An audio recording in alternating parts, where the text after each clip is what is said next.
Después y durante el guerra del año 2013, el gobierno local ya implementa con el orden ejecutivo te impone con el curfew hours para con el todos los residentes del ciudad. Ya tiene paquejo el vivientes que él continúa con esta implementación tiene así un buen éxito y ya puede imponer disciplina con el mismo mga residentes del ciudad. Ahora el barangay de Putik Esperanza enforza con el un barangay resolution del curfew con el mga menor de edad 18 pa abajo que resulta asigun na di la barangay assembly del Marzo 17. Asigun pa con el Kapitan Jerry Perez, pedido personalmente del mga constituentes que abuyan na barangay assembly. Iaaproba sila con na presensya del DILG. Man-start diato nel 18 below nakilo.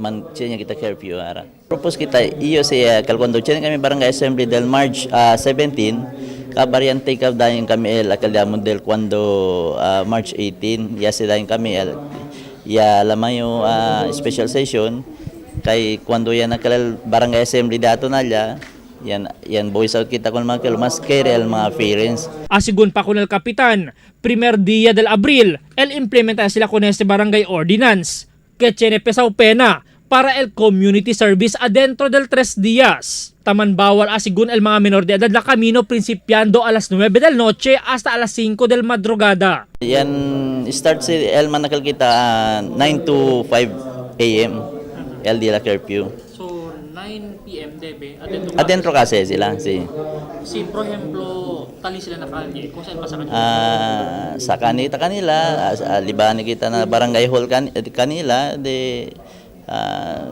lamang kita ko dila parents kabar second time tinya penalty pero jutay lang kabar na third time debe manakilya sila na nisita manakilya sila services render services na barangay. Objeto asing del barangay amo el protege con el mga jóvenes contra el mga krimen y bisyo que posible el entra sila. Debe también asigun intervenir al mga mayores na mga aktibidad del di ilang mga anak pero pone asigun sila konsiderasyon si en tal caso tiene aktibidad del mga jóvenes especialmente na asunto del eskwela pero debe tiene permiso na di ilang mga mayores. Presente también asigun el PNP y mga barangay tanod na assembly di ila para el di ila enforcement. Albert Luna, Dateline Zamboanga.